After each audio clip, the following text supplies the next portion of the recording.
ஒரு கப்பு கடலைப்பருப்பை நல்லா ஒரு 3 மணி நேரம் ஊற வச்சுக்கணும். ஊற வச்சு அதில் ஒரு 2 ஸ்பூன் மட்டும் எடுத்து வச்சுட்டு மிச்சத்தை வந்து இப்படி 1க்கு 2 அப்படி நல்லா அரைச்சி வச்சுக்கணும். அரைச்சி வச்சுட்டு ஒரு அரை வெங்காயம் நல்லா வெட்டி அதில் போட்டுக்கணும். ஒரு மிளகாய் மட்டும் வெட்டி போட்டுக்கணும். அதுக்கப்புறம் வத்தல் 1 அதையும் நல்லா வெட்டி போட்டுக்கணும்.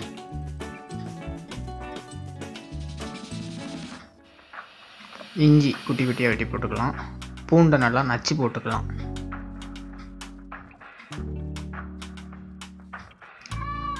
சீரகம், சோம்பு சும்மா கொஞ்சோண்டு மட்டும் லைட்டாக போட்டுக்கலாம். கருவேப்பிலையை நல்லா வெட்டி போட்டுக்கலாம். இதுக்கு தேவையான உப்பு,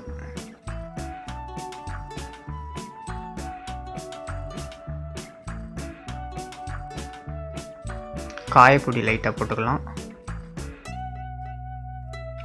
1 ஸ்பூன் மிளகு, 1 ஸ்பூன் சோம்பு, சின்ன துண்டு பட்டை போட்டு வறுத்து பொடி பண்ணி வச்சுக்கலாம். அதில் கொஞ்சோண்டு போட்டுக்கணும். நம்ம எடுத்து வச்ச அந்த 2 ஸ்பூன் கடலைப்பருப்பு அப்படியே இதில் போட்டுக்கலாம். போட்டு நல்லா மிக்ஸ் பண்ணிக்கணும்.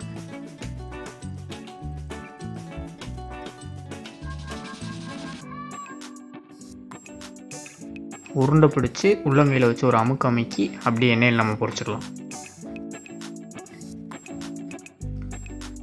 நல்லா லோ ஃப்ளேமில் வச்சு நல்லா பொரிச்சு எடுத்துக்கணும்.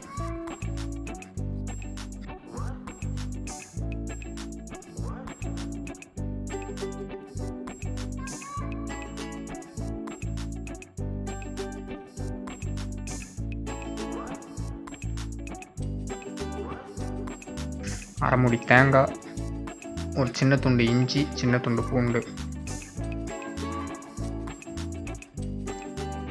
ஒரு 2 சின்ன வெங்காயம் மட்டும், கொஞ்சோண்டு பொரிகடலை போட்டு நல்லா அரைச்சிக்கணும். ஒரு 1/4 கிளாஸ் தண்ணி ஊற்றி நல்லா அரைச்சி எடுத்துக்கணும். அதுக்கப்புறம் இதுக்கு தேவையான உப்பு,